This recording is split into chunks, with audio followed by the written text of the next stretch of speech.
Hi, my name is Angelo Lopez. I'm a Filipino-American editorial cartoonist in the San Francisco Bay Area, and I'm happy today to be speaking to two wonderful editorial cartoonists, one in Wisconsin and one in Washington State, although right now you're in Chicago, Milt Priggee and Phil Hands and stuff.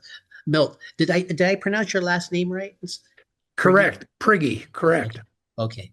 Yeah, today we'll be talking about their editorial cartooning career, their thoughts on the current political situation, as well as their thoughts on the editorial cartooning profession. So thank you both for, as I mentioned before, thank you both for taking the time to talk to me today.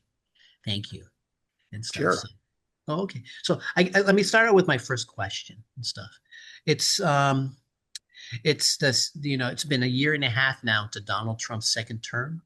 I have a two-part question. One, um, what are your thoughts on Trump's second term? And what are your biggest fears and worries right now about our country? Go You ahead, want to go Phil. first, Milt? No, you go ahead. Well, I mean, I can say objectively and unequivocally that Donald Trump is the worst president of my lifetime. That's pretty easy. Uh, and I think I'm hoping I think America is experiencing a fever. I think there is a fever going on in this country, and I sure hope it breaks soon. But it's going to require conservatives and Republicans to break this fever. I don't think the liberals can break this fever. I think it's going to require the Republican Party to find its senses and break the fever. And so, people on the left can yell and scream all we want about it. I don't know how much effect we have on what's going on in the world. I think it's really got to come from the people on the right to realize this is not the path they want to take the country down and change their ways. Very good points, Phil. I totally agree with you. It's a scary situation because we've kind of like left politics behind, and now we've gotten down to the very fact of how do we really want to govern ourselves? Do we want to be ruled by a fascist dictator, or do we want to keep our self-governing, which we've been doing for the last 250 years? And it's just getting a little scary, right now. But as Trump continues to do what he's been doing, he's not only dividing America and the voters, he's now dividing MAGA and Yeah. and his own supporters. And so, ironically, Trumpism will be the death of Trump. Yeah, I didn't think of it that way and stuff. I think you're right. I had the same thought about, because we need a sane conservative party and stuff, right? And right now the conservative party we have is insane and stuff right now. I used to think anti-Trump conservatives will be able to fight within the party, but so I admire like a Jeff Flake or what's her name again? The vice president's daughter. I forget her name. Oh, Liz Cheney. Liz Cheney, yeah, and stuff. But seeing how they got drummed out of the party and stuff, I kind of lost hope. I was thinking maybe we needed a sane conservative party, but maybe there's hope yet and stuff. I don't know. I used to have conservative friends, but I don't anymore and stuff. So I can't ask them what's going on and stuff. Angelo, It's a little. Go ahead. Go I'm ahead, Phil. optimistic that after the primaries are finished in August, that the Republicans will start to distance themselves from Trump. I mean, right now, a Republican congressman's biggest fear is getting a Trump-endorsed opponent in your primary election and pissing off other Trump voters. But after this primary, people are going to see that Trump is incredibly unpopular in this country, even with conservatives. He was people elected Trump because he was a businessman that was going to lower prices and make your life better. And he hasn't done any of those things. That's not what he's doing. I will say too, but one of my pet peeves with sort of our narrative and dialogue is you mentioned Jeff Flake and Liz Cheney, and people call them like moderates. They were never moderate people. They were Yeah, yeah, very yeah, conservative, principled people. And you're really talking about the Republican Party.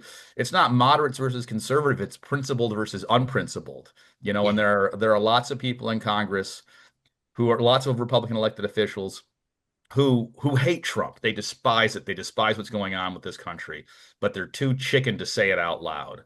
They know it's wrong. They know what they're doing is wrong, but they're worried about losing their primary election.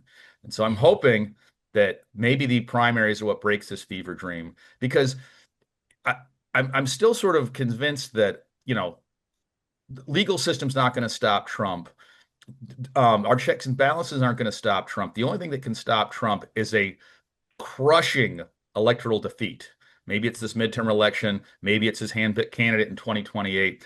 But he's got to lose 70% of the vote for people to realize what a mistake this was. yeah, The midterms will be the tipping point. And that's the scariest part because we're not sure what's going to happen. We're hoping for that great big groundswell that will convince everybody that the end is near. But if not, that's when it gets scary because if it's not a big overturning in the midterms, he's going to be convinced that he's going to be sticking around. And yeah, if we don't have that big, swell in the midterms, voting against Trumpism, he's not leaving. yeah, This is the coup has already happened.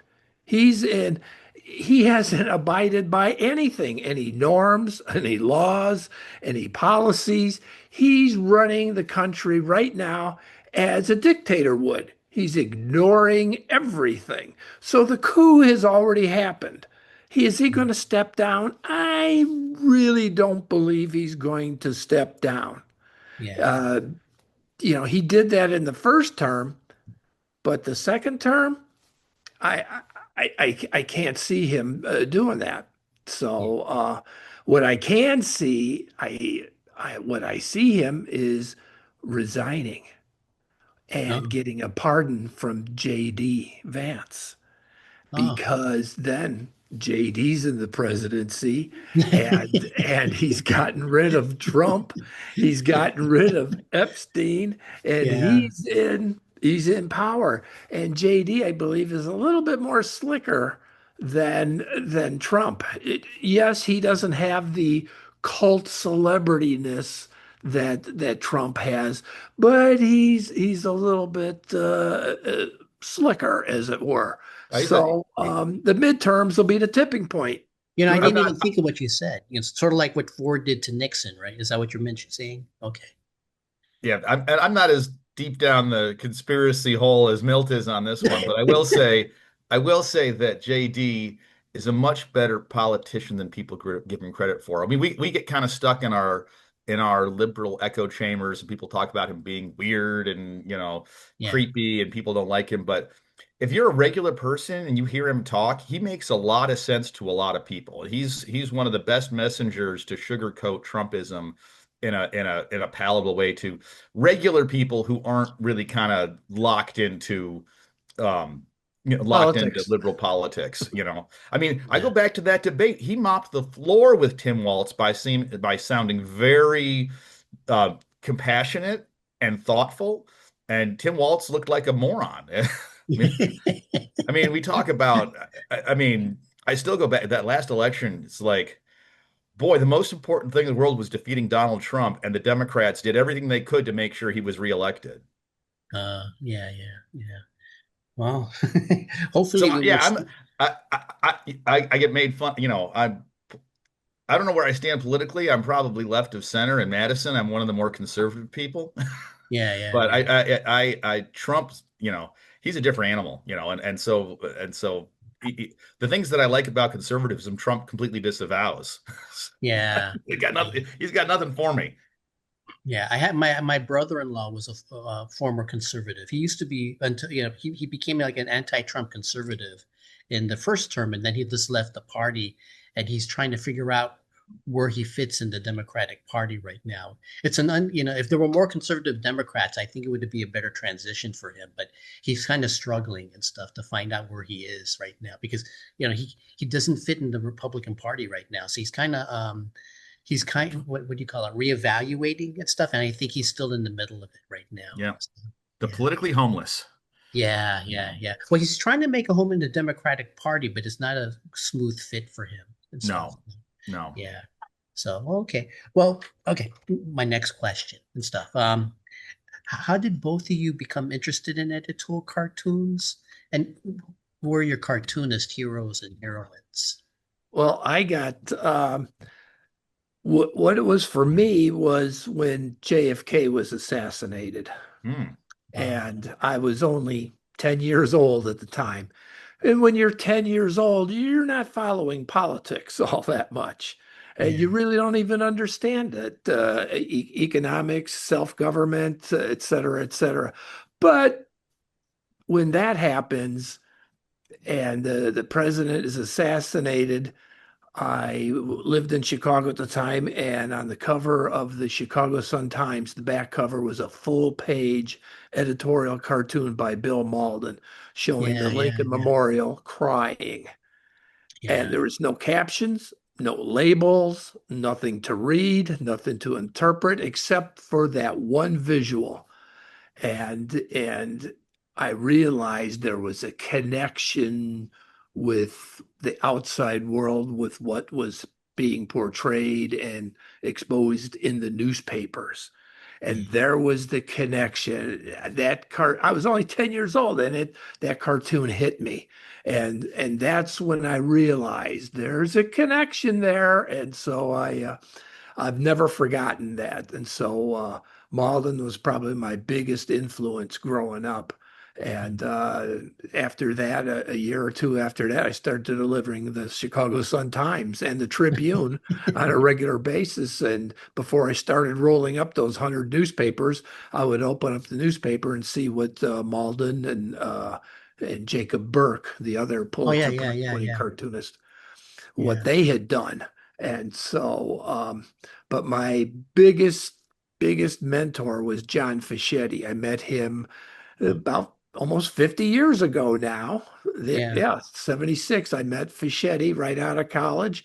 And he took me under his wing and he taught me a lot and helped me get my freelance going. And I just can't say enough about Fischetti. In fact, Fischetti introduced me to Malden. And Oh, so that cool. was that was a fun experience in itself. And so, Oh, of course, then Pat Oliphant was another big influence, the yeah. grand poobah of American political cartooning. So I'd say those three um, were my biggest influences. How about you, Phil? Well, I just want to say too that Bill Molden cartoon you mentioned, when I tell people I'm a political cartoonist and people of a certain age, people in their 70s or 80s, they'll say, "Do you remember that Bill Molden cartoon with the this with I mean, I think that that might be the most powerful political cartoon of modern history. Like I mean, Yeah. I bet you I mean, it has more impact than a Thomas Nast cartoon does because I mean, it's just visual and instantaneous. You understand the emotion of that drawing. So I'm going to vote for that as the most important political cartoon in American history. But maybe we can debate about that later. Yeah. I got into cartooning from a side door. I was obsessed with Calvin and Hobbes as a child, and so Oh, that was my window into the world of political cartoon. I wanted to be a comic strip artist, like a stripper, different kind of stripper. But I sort of I was obsessed with it. I was drawing a lot, and the local newspaper in Grosse Pointe, Michigan, where I grew up, they published local editorial cartoons, and their guy left and for a better job, and they were looking for somebody else to draw local political cartoons. And as a 16-year-old kid, I went in with my portfolio and started drawing cartoons about what was going wow. on at the city council, what was going on during school board meetings, and I was doing a cartoon a week. I was getting paid 25 bucks a week to draw these cartoons. And I don't know how often they made sense, but some of them were good. Yeah. And I sort of did that. I mean, I've been drawing a cartoon a week for money since I was 16 years old. And now I do more than that. But I mean, Yeah. I started young and I kind of got bit by that bug. I love that it let me use both sides of my brain. I could be really artistic, but then also really analytical at the same time. I thought that was really cool. And I used to go to city council meetings in Grosse Pointe with my sketchbook, and I would draw the city council people, Wow. and then draw and then the cartoon would be in the next week's paper, and all they were so pissed at me. And Yeah. like, can you imagine the power of a 17-year-old kid with a sketchbook who made grown-ups like worried about how they were going to look in the newspaper? Like, oh my God. Yeah. So that's how I really got into it. In terms of influences, Bill Watterson is still to this day my number one influence as a cartoonist. I just think no one has ever drawn a comic strip as well as he did that was Yeah. so thoughtful and emotional and so beautifully drawn. In Yeah. terms of political cartoonists, definitely Oliphant's a big inspiration. I really liked Herblock a lot. I did a couple of papers about Herblock in college, and I found him really, sort of like he's a different sort of artist. It's just very direct, and there's a little more humor in Herblock than I think people really realize. So there's sort of Yeah. that gentler touch.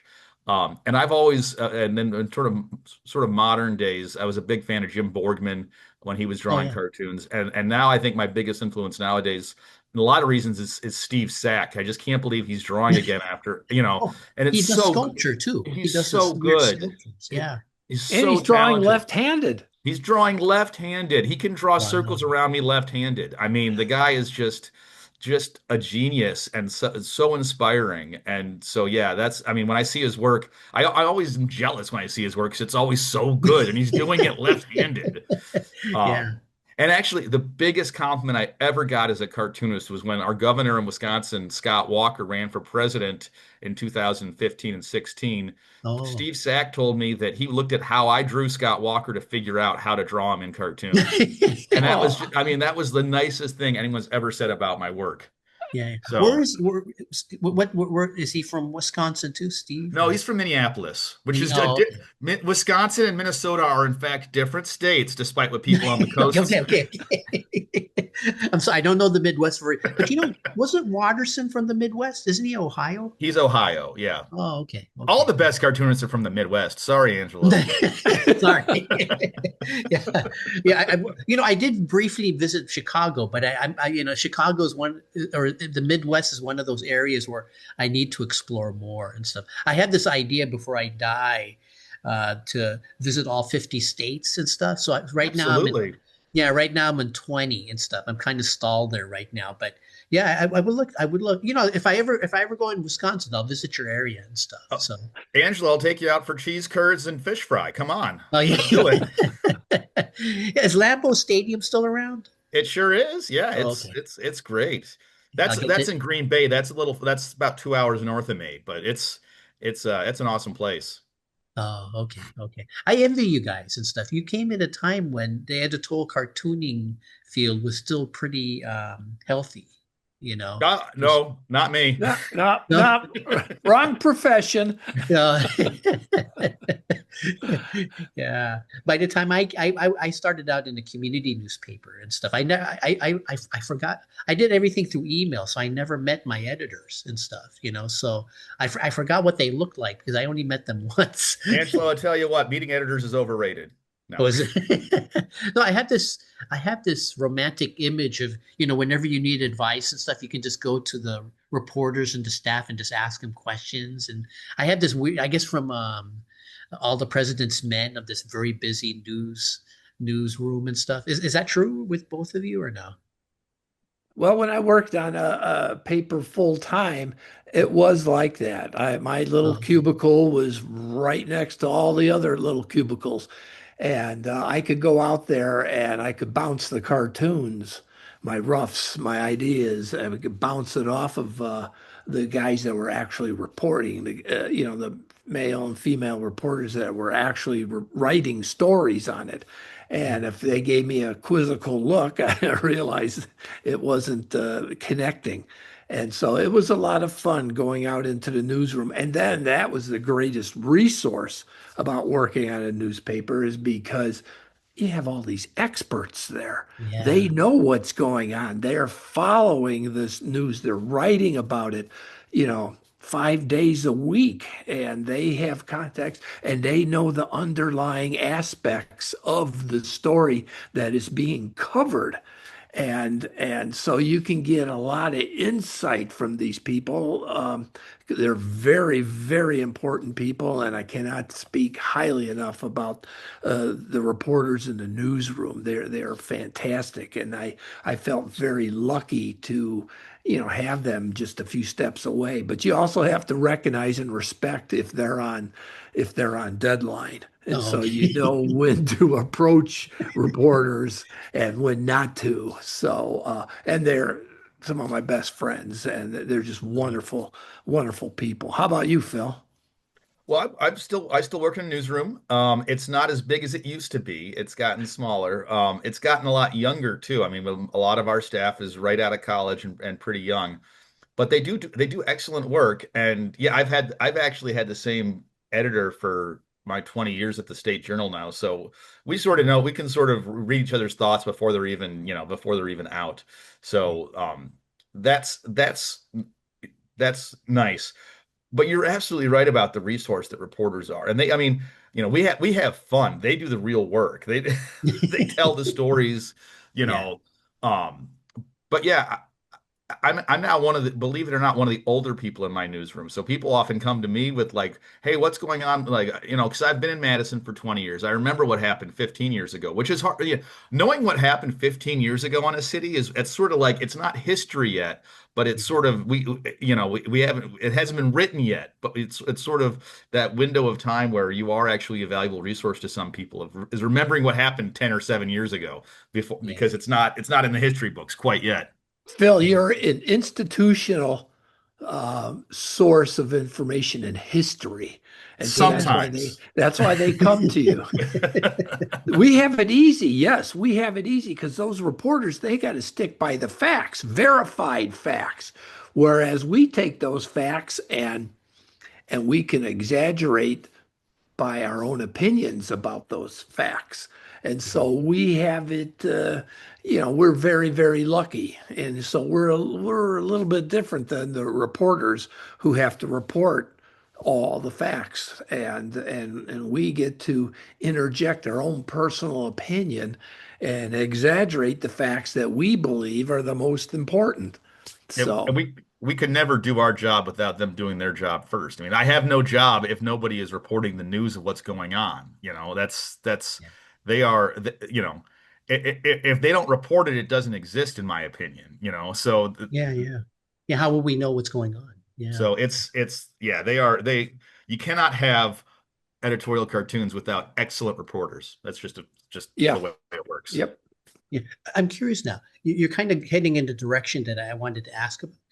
How do you see editorial? You've been both of you have been editorial cartoonists for a while and stuff. How do you see editorial cartooning evolving right now? And since you're talking about it, why is editorial cartoon still important?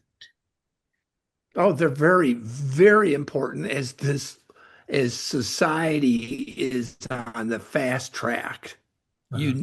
You want to get your opinion out Yeah. there as quickly as possible because there's so many different platforms, radio, TV, the internet, and the internet has multiple platforms. And the Yeah. quicker that you can get your message and opinion out to somebody, all that much better. And you want to be able to grab them as quickly as possible to get your message across. So that's why it's so important. Editorial cartoons are more important now because of that fast-paced, society and our culture moving so quickly. So, and also for the last, 60, 70 years, we've had television. Yeah. We have indoctrinated, our media has indoctrinated our culture, our society on seeing visuals. The Yeah. TV is a visual. It's a screen. It's a visual. So they're used to they're expecting to see visuals. They Yeah. don't want it. They don't want to take the time to read, even though it's very important. People are going to react to the visual before they react to the written word. Yeah. And so the public is, tuned in to seeing pictures Yeah. and the visuals speaking to them. And so, that's why it's more important now than ever because of so many different platforms. How about you, Phil? Well, editorial cartoons can do a couple different things. I think they can be educational. They can teach people about a topic they might not know about. That's really important to do, and I do that occasionally with my cartoons, but that's not a lot of cartoons. Um, I think one thing they're doing more now than ever, which maybe isn't the best thing, but we're comforting people. Like when I draw cartoons Oh, criticizing Trump, I'm comforting people in my community who are upset about the world around them.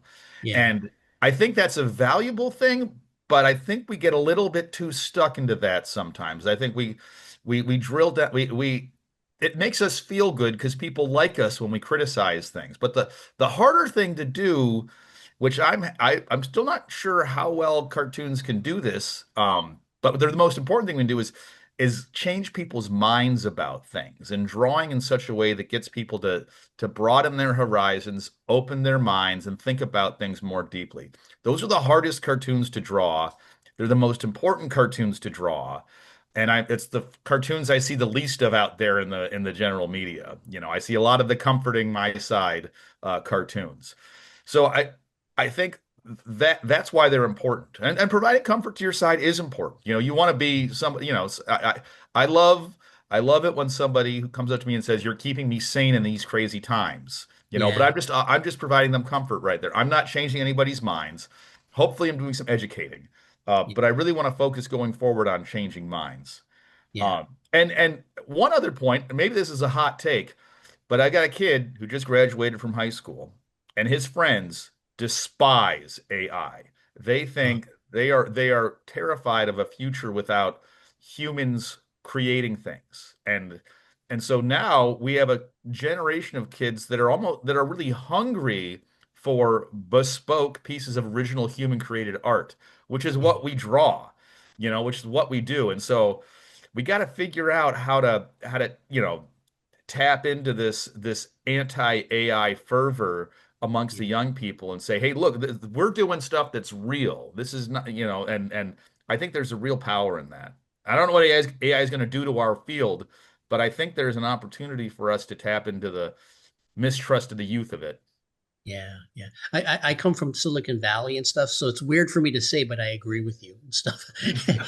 I have to admit, because I'm caregiving and stuff, I'm actually um, kind of missing in action on the AI debate and stuff. But yeah, I guess sure. Because I don't, I'm with older people. I'm not with young people and stuff. So I don't know.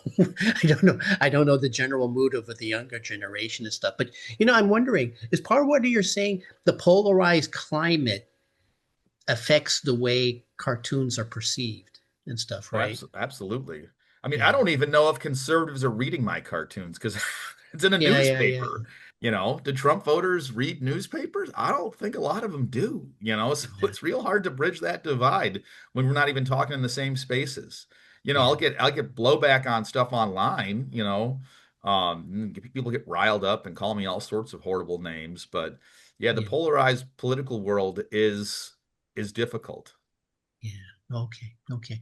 Well, here it's 7 minutes until our meeting, and this first meeting's over and stuff. I've gotten through three questions and stuff. Let me ask one more. If you put your mouse in the right corner, it'll tell you how much time is left and stuff. But you know, um, I'll ask this question. If you can't finish the answering it, we'll continue on to the next Zoom meeting and stuff. But for this one, how's the Iran war and high gas prices affecting Wisconsin and Washington state?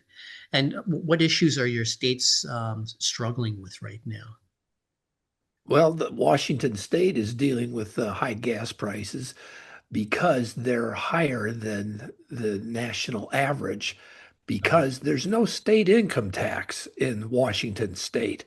And you have to pay the bills. You have to raise the money somewhere to pay Yeah. the bills somewhere. So what they do is they have an added extra gas tax just to pay the bills and to take Uh, care of the roads, et cetera, et cetera. So every time I see the national gas average on TV, I'm going, and they're talking about how high it is, I'm thinking, hey, that sounds pretty good. yeah. So yeah, it's when it comes to the gas prices, it's affecting Washington State even that much harder than the rest of the country. So there's not a lot of fans for the Iran war or the tariffs or the Trump administration. Yeah. Washington State is a pretty blue state. So so yeah, that's what's going out in the Pacific Northwest.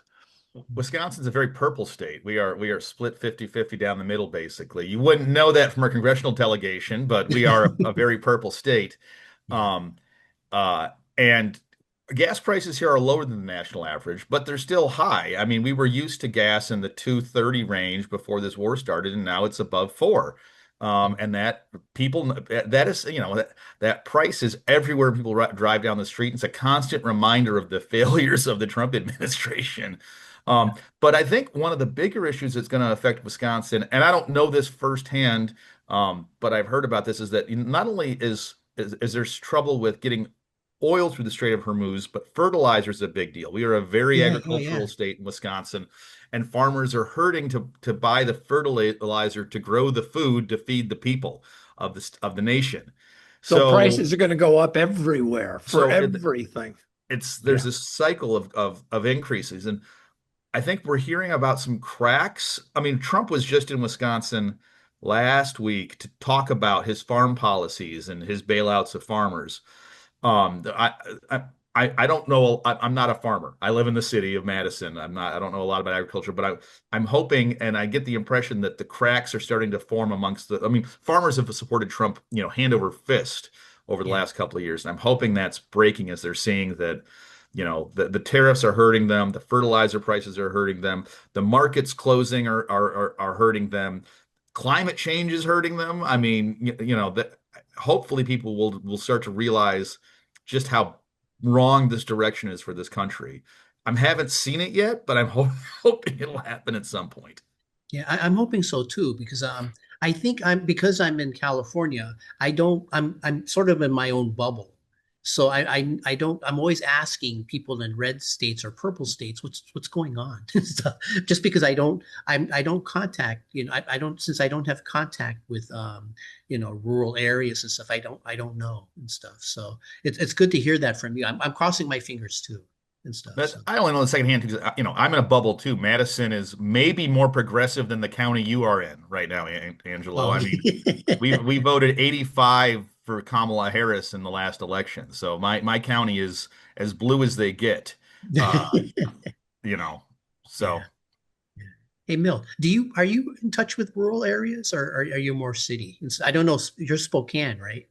No, I was in Spokane for about 12 years, but for the last 26 years, I've been on Whidbey Island, northwest of Seattle. So a good Okay. hour and a half north, and it's not really agricultural. It's definitely rural Yeah. by the very pro fact that we're on an island, and it's a probably big beautiful is what I imagine it is. Yeah, it's a yeah. That's what I'm thinking too. it's like Door County kind Yeah. of a thing. Hundreds of artists and galleries, Oh, and nice. oh, it's a Yeah. beautiful place to retire. And I haven't worked for a newspaper in well over a quarter of a century, Yeah. just because of the situation with newspapers. So I've always had my been syndicated with Cagle Cartoons. So I haven't seen that much of the agricultural world, as it were. So, but yeah, that's what's happening. What Phil mentioned, the farmers. What I don't understand is his first administration, and before he collected over 30,000 lies. So somewhere along the line, you would think that the voters would accept that he's a liar. Yet when he campaigned for the second time here, he said he's going to bring down prices here and there willy-nilly, and everybody said, "Well, yeah, you're a liar. I'll believe you. I'll vote for you."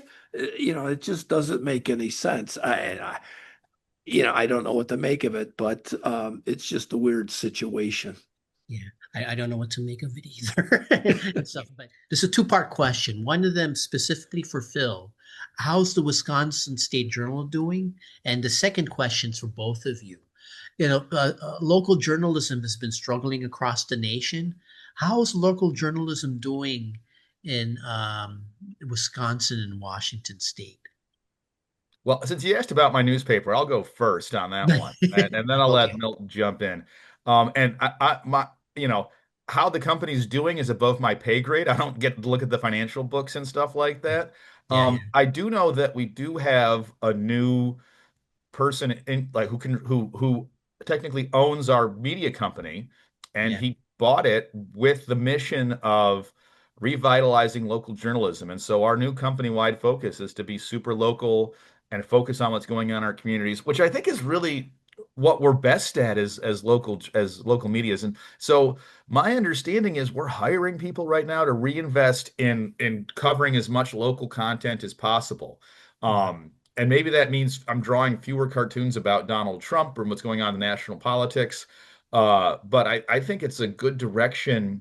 There's only I mean, I think people feel really helpless in this moment yeah, about national politics, but there's so much you can do at the local level to get involved and make the world a better place at the local level. And I mean, that's why America is such a beautiful place. It's not just our federal government, but it's our own individual local governments where yeah, people have voices and power, and you can join a committee, you can volunteer, you can do all sorts of amazing things to make our democracy stronger. Because democracy happens outside of Washington, D.C. Most of democracy in America takes place at school boards and city council meetings with people who care about their community. Yeah. And we can Are keep that strong despite what's going on in Washington, D.C. And I think the local media has an essential role to play in that to make sure people are informed about the issues that really affect their lives. I mean, I think Trump's arch is the dumbest thing in the world, but does it actually affect my life? Besides the couple $100 million it's going to cost to build it and my tax dollars being wasted like that? Not yeah. really. It matters a whole lot less than how the schools are going to teach reading next year. That's a really important issue. And people are so focused on what's going on and the circus and train wreck in DC that their brains can't even comprehend what the issues that actually affect their lives. So I really hope we can be more focused on what's going on around us, where we can affect change, where we can make the world a better place. So Are there, you off my finding soapbox now. Go ahead, Milt. Yeah, yeah, yeah. But no, are you finding you're returning to your 16-year-old roots? In 16 you were pissing off the city council. Are you finding you're doing that again or Oh, I've never stopped pissing off the city council. Oh, No, okay. Okay.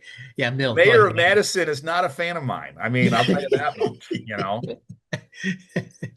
Well, it How sounds And like you got a great situation there, Phil. It sounds like you got a good top guy, trying to do what what local media is supposed to be doing is covering the local scene. yeah, And just by the very fact that they have a local cartoonist is proof of that right there. yeah, Um, Whereas a lot of we're newspapers, the print world newspapers specifically, are entering a new environment. Just for survival, a lot of newspapers are becoming nonprofit. yeah, In Chicago, I've really seen it firsthand, the downsizing of newspapers.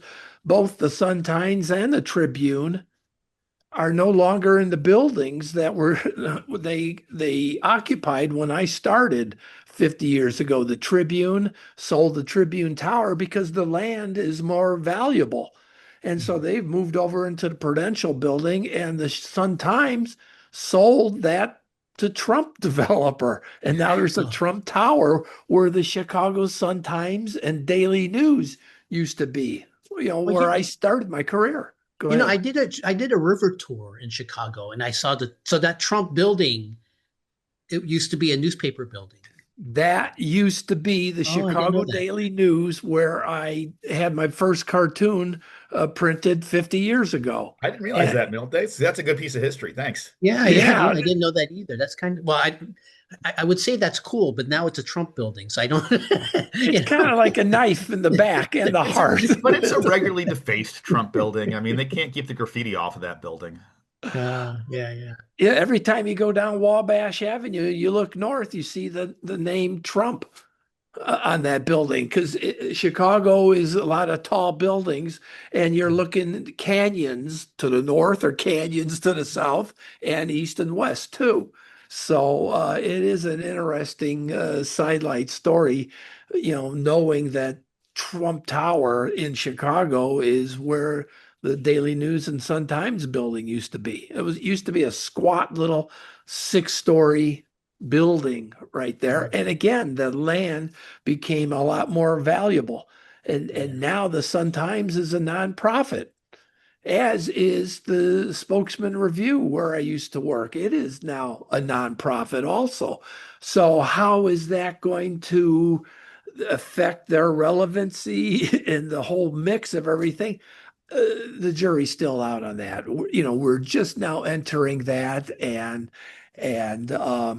but personally, I believe you would want to have a local cartoonist at those sure. operations, even that much more so, because the readers for the last 70, 80, 90 years have always had a cartoonist or a local cartoonist drawing on local topics. And that's Yeah, what's so great about Phil's paper is the readers there know that Phil is going to be doing a cartoon about their own backyard issues. And so that's even that much more of a draw. And so Phil's in a good situation. I envy you, Phil. Well, thank you. Yeah, it is a good situation. The world, the journalism, one thing about journalism right now is and the work of the editorial cartoonist is a strange thing because we are opinionated, we are powerful opinion makers, and we're in a time where people don't trust the news media, and lots of people point to my work to show that my newsroom is biased, and I have Yeah. nothing to do with the creation of the content in my newsroom. My newsroom is full of really strong reporters who do really good work to cover the news in the best, fairest way possible. And people like to point to my work and say, "See, they're all biased there at the State Journal," which is not the case. I'm the one who's biased. It's just me. Yeah.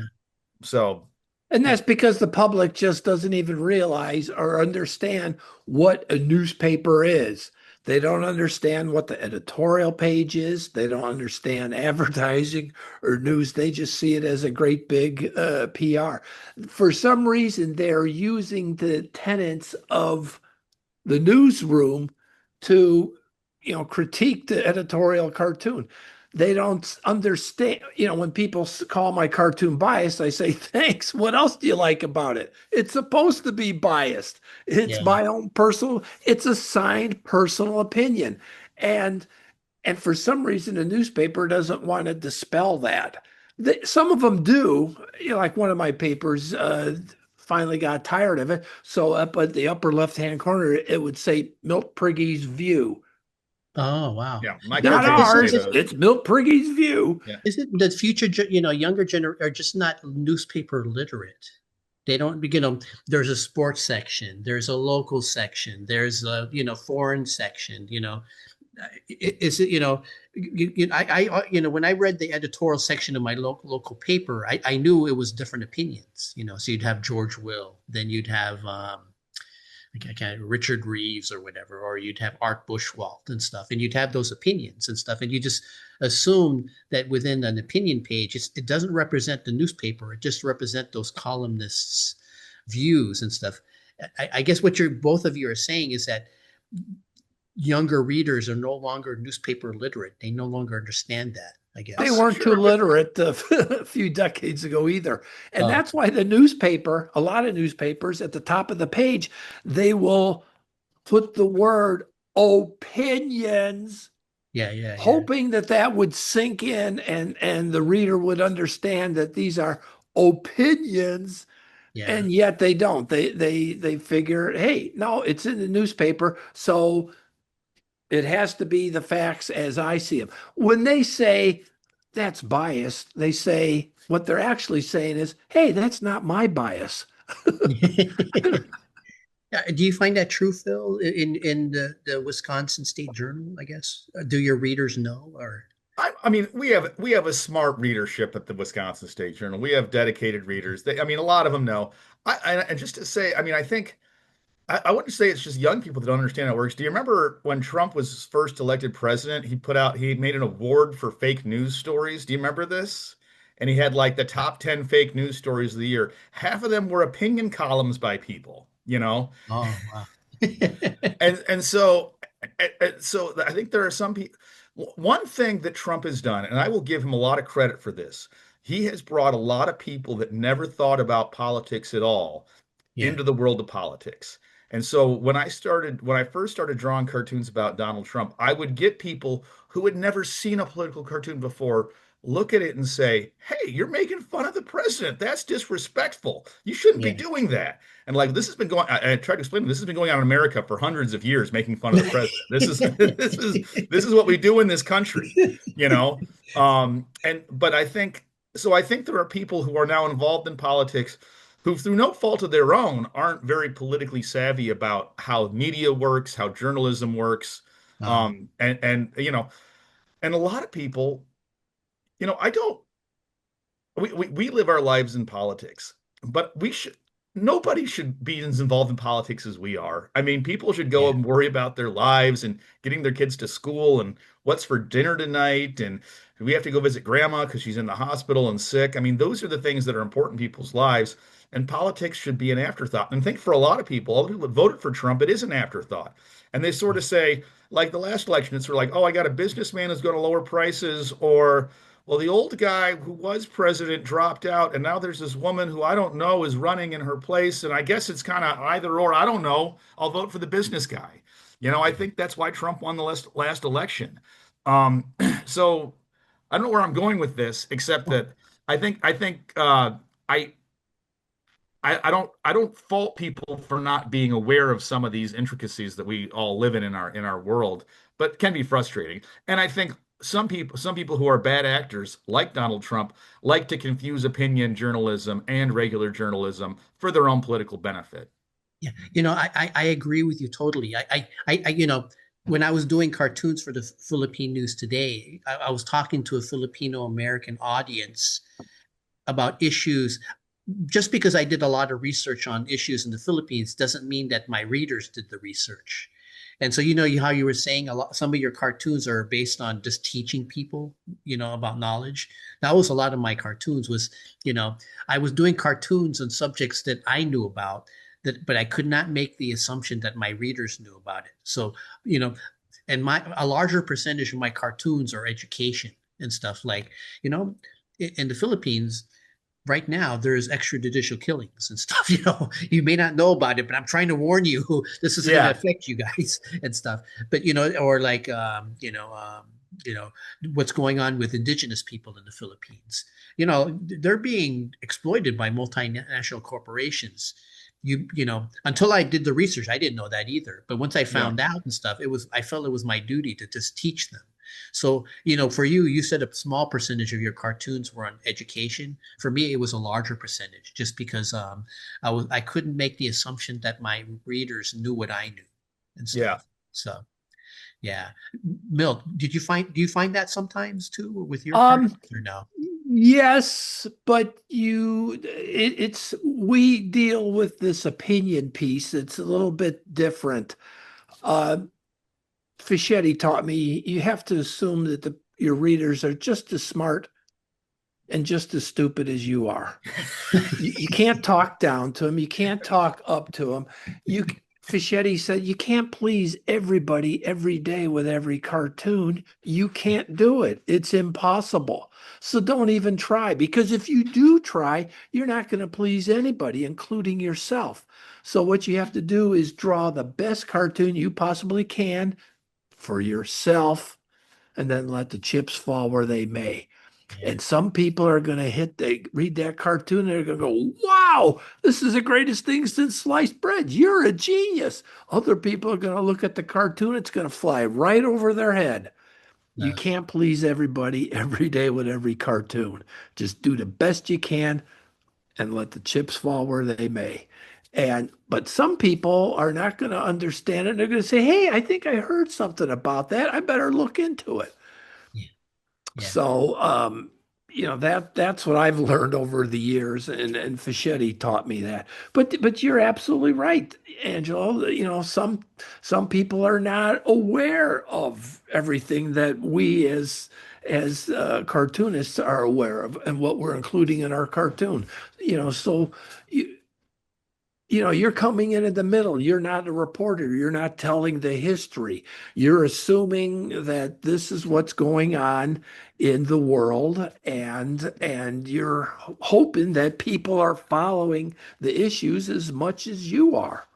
Yeah. And you can't put an encyclopedia. I mean, this is what little 3 by 5 inch cartoon, and everything's got to go in there.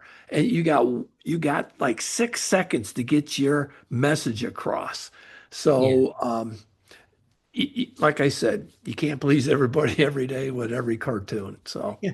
I'm curious, do both of you, for me, I go through periods where I come up with ideas I like, but then I go through these weird spans where I don't like any of my ideas and stuff.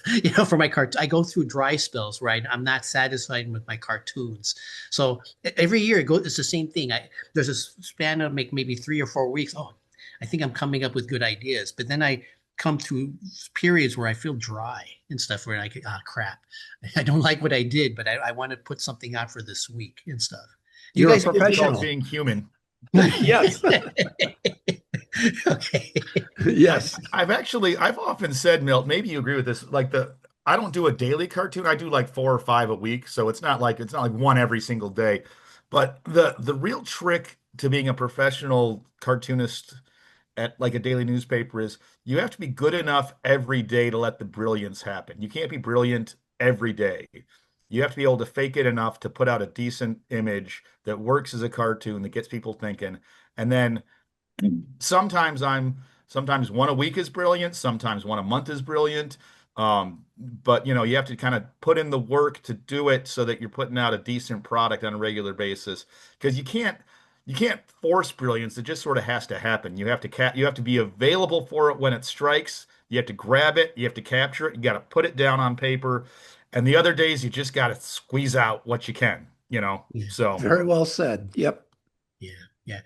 When I used to be in the newspaper, you have those cartoon contests, and mhm. you had to do your 10 best works and stuff. It was very easy for me because I only did 10 good cartoons that year.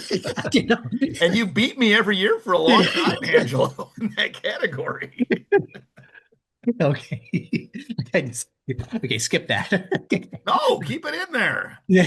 No, I'm not in the paper anymore. I'm just doing stuff for like this European site, and so I don't think I qualify for any Right. American cartoon awards. I Yeah. I haven't I haven't I haven't submitted for years and stuff. So, but okay, skip And I always look that. back at myself like, wow, I was really brilliant this year. Man, I'm really talented and good looking. Come on, way to go, Phil Hands. Yeah, yeah. Okay. Okay, but Milt, next question for you. You did there was a bunch of billboards in Spokane that had your cartoons. Could you talk about that? Oh yeah, it's by the political action committee called wearegettingscrewed.org. Oh, And okay. I was the cartoonist at the Spokesman-Review from 87 to 2000. So it's been over a quarter century since my work has appeared in Spokane, but yet I made a good enough splash that quite a few people still remember me and my work back there in Spokane. So this political action committee called wearegettingscrewed.org got together and said they wanted to use my expertise as a political cartoonist, and they were going to um, approach the public with billboards. Yeah. And so now they've raised the money themselves. They pay me, they pay the billboard company, Lamar, and I've got about seven, six, seven, eight billboards now. Wow. Over the last 7 months, they've put billboards up all over Spokane. Does it? So, and people still remember my work there, and so it's a lot. It's a lot of fun, and people still remember my work, and so they're happy to see it. It must Does be it? thrilling though. I mean, that's huge, right? I mean, 22 feet wide. What is that wow. like? I would hate to see my artwork 22 feet wide. Like I would just find every single flaw in what I was doing. Like I don't think I could do it. And it gets bigger too. Any of those little flaws or tweaks or twerks that you don't like, it's instead of just a half an inch, now it's 3 feet big. So Yeah. Yeah, yeah. That little Have you stray gotten eraser nub on the cartoon is like the size of my head.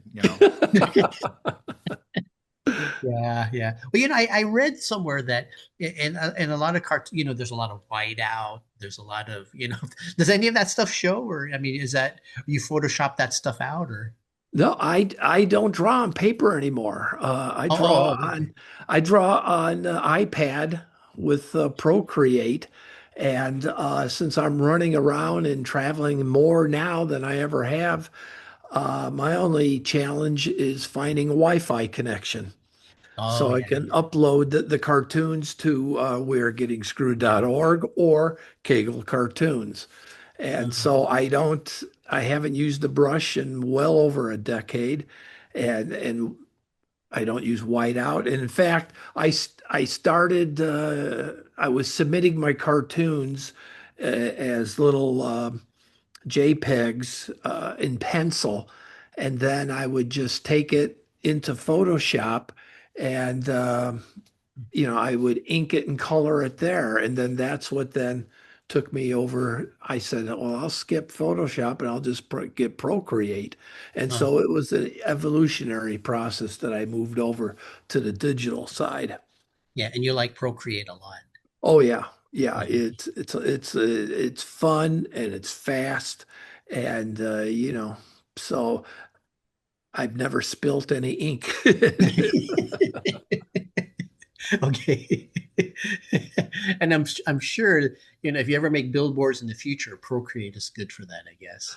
Yeah, yeah, because you can create the canvas size, and you know, I can draw now sitting on the couch with my feet up, Yeah, and yeah, yeah. and the iPad on my lap, and versus a drawing board and paper, and the greatest thing about drawing digitally is not having to dip the Yeah, yeah, yeah. brush or the pen and pulling it to a point Yeah, and then waiting for your line work to dry.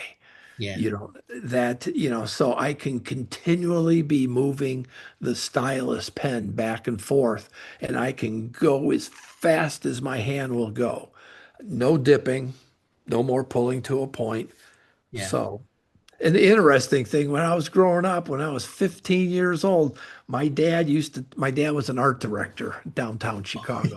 My dad said, before your career is over, you're going to be drawing on a computer.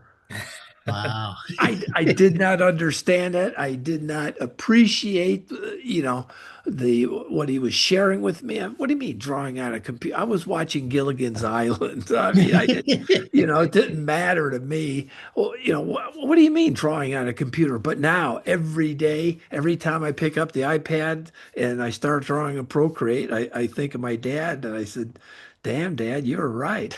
I am drawing on a computer." Wow. That's great and stuff. 300 DPI, right? For your thing? I try to get up to 600 DPI because that's archival, but 300 is very fine. Okay. It works. Okay. Phil, are Uh, you using Procreate too, or? No, I don't use Procreate. I use well, I do a lot of I still do draw on pencil and paper about once or twice a week. Yeah. So Okay. I still like to actually get my hands dirty with a little bit of ink. Yeah. And I create videos for the newspaper of me drawing on pencil and paper. Yeah. So because I just put my iPhone above the pencil of the drawing board and just go to town and draw old school. But I do a lot of digital drawing as well. So I use I have a Surface Pro tablet and I use Clip Studio for my drawing program, which is sort of like Photoshop, because the paper never bought an iPad for me. But if I but I've heard really good things about Procreate. Um, and Okay. maybe the next time I need to maybe the next time I need an upgrade, maybe I should give it a shot.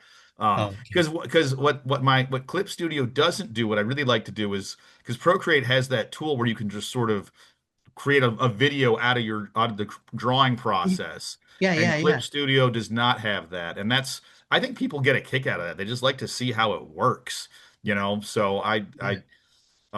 but I mean, Mel, I don't know. I go in stretches where I do a lot of digital work, and then I go and I pick up a brush and I sit down and I'm like, oh man, I missed this. I missed dipping the ink and finding the point. And I actually find too that if I'm doing work on pencil and paper, I just have to make my mistakes work. Like if I Yeah. make mistakes, I just got to deal with it and figure out how does it make the rest of the cartoon work, as opposed to sometimes you can get way too finicky and nitpicky with a digital drawing. I can find myself sort of just futzing with. I'm also really like people make fun of me because all of my cartoons when I draw them digitally are like 70 layers when it's all said and done. Oh, So, yeah, yeah. Yeah. maybe that's part of my own fault, but I'll just futz with different layers and different backgrounds and foregrounds. And I sometimes I really appreciate just it's down on paper, it's an ink, and it's got to be that way, and you got to just accept it the way it is. I feel like I like that a little bit about the old school drawing. Yeah. the There's too worst many part about possibilities. digital, Oh, go ahead. Go ahead. Sorry, the sorry. worst part about digital is that there is no original. Yeah. Doesn't exist. Hey, Milt, if you ever show your stuff in a gallery, what do you do? Frame it, Frame? put it Oh, under. okay. Okay. Milt, if I you, won't say who it is, but I know that somebody who was digitally drawing pretty early on and people would ask for originals, he would just print out his cartoon, put some white out on some spaces, and then charge him $200 for the original. oh, Wow. you're kidding. Wow. Yeah, my digital Well, that work, better I be just good print it printer's out. ink. Wow. Yeah.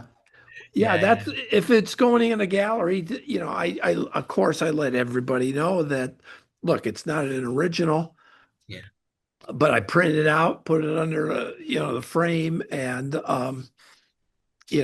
they Milt, do you do the just whiteout on the no, but I like what Phil mentioned there.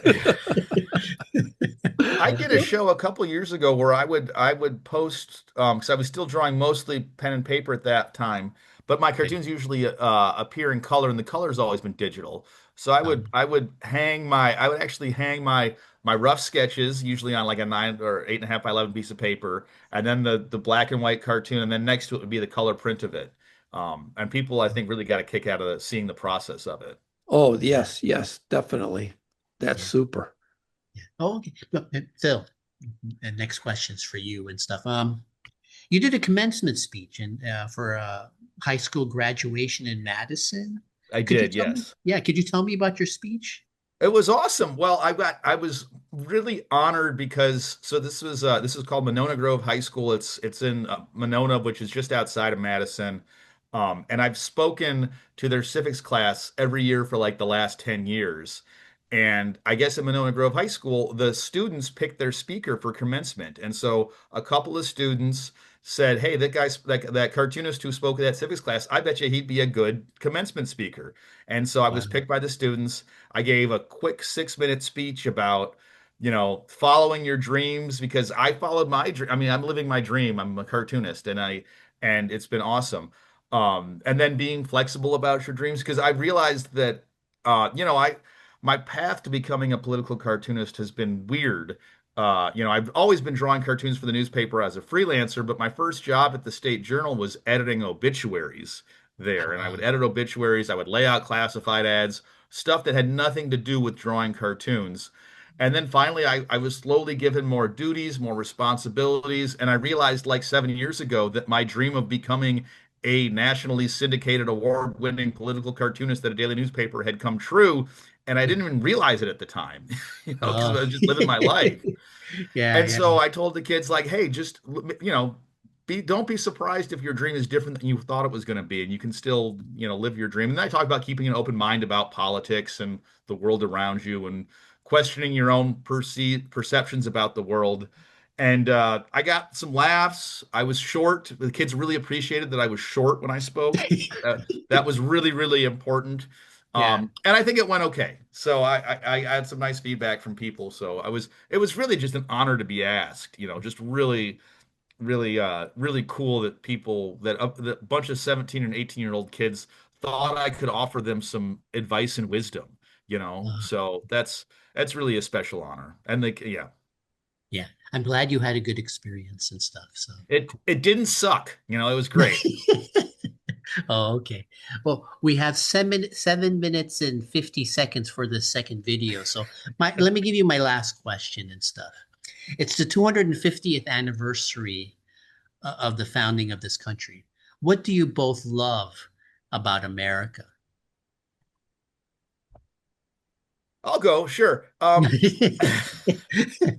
think I kind of gave a good little soliloquy on America earlier when we were talking about local journalism because Yeah, yeah. um, I think America is full of good people who our national politics likes to pit us against each other. But I really think the vast majority of these people in this country are good and dedicated, and they care about their local communities.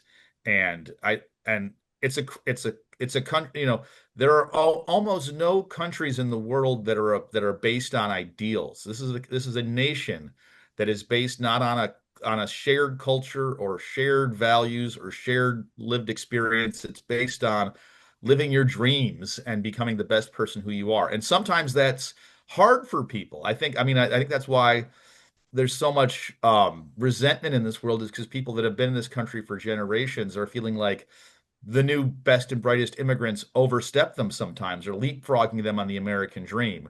Yeah. Um, but I do think it's a unique country that really cares about it lets people be individuals and make the best of themselves. Sure, we have too many guns. We have too many angry people. But I think the vast majority of Americans are really good people in the best sort of sense. Maybe I'm too optimistic and Pollyannish, but I think it's a great country. And we are so much better than our leaders, and we always have been. Yeah. We are a country we shouldn't be following leaders. We are the leaders of our country. We are the people. We the people is why that's the first part of the Constitution, is because it's we the people. Yeah. Yeah. So, Milt, Yeah, what do you love about America? I love democracy, self-governing democracy. It's not being dictated to us from a ruler above per his or her whims. It's it bubbles up. It doesn't roll down. And it's the debate. That's what democracy is debate, debating the issues, debating the leaders to be on every level. Yes, it gets a little bit tiring, but it's an employee-owned country. We all have a stake in it. But then at the same time, there's a little bit more. Okay, there's a lot more work. You have to pay attention what's going on. You have to care about what direction uh, our country is going in.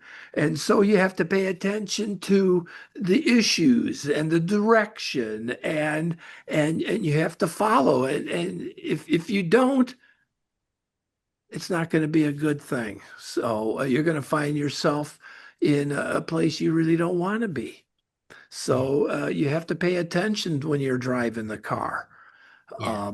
It's not a self-driving car. You have to do the steering and looking around for traffic, et cetera, et cetera. So, and I agree with Phil. Most people are good, basic, honest people. We do have an Achilles heel, unfortunately, and it's called gerrymandering. And I believe gerrymandering of voting districts is the cause of everything. Because of gerrymandering, you are not getting to vote for who you want. They gerrymander the voting districts, and then they are because of gerrymandering, we get career politicians. With career politicians, you get a voting populace that the guy gets in the office and he knows that all he has to do is say no to the opposition party. And because of that, cynicism turns in. And because of cynicism, then hatred comes in. And I've done a cartoon on it and I really believe in it. Because if it's gerrymandered, you don't have to debate. You just have to say no Yeah. Well, and leave it at that. to jump off of Milt's point on gerrymandering, I think what's so toxic about it is that we have these districts where the general election is never the competition. The competition is in the primary, and the person with the loudest, angriest voice on the most extreme side usually wins that primary. And so, in both parties, we have really kicked out the people who are interested in representing the bulk of people in their district. Yeah. And Republicans do it, Democrats do it, where we want the most progressive left woke person to represent the blue parts of the country and the most conservative MAGA person to represent the red parts of the country. And most people do not see the world that way. Yeah. And we got to figure out, I mean, gerrymandering is one of the big reasons why we have those issues. And if we had fairer districts, the politicians would have to appeal to people in the middle of the country where almost every American is, you Yeah. know. And we Politics all is have, the art of compromise. And if you have two gerrymandered voting blocks where they're dependent upon saying no and no, no, there is no compromise. yeah. So that's what has to be changed. Yeah.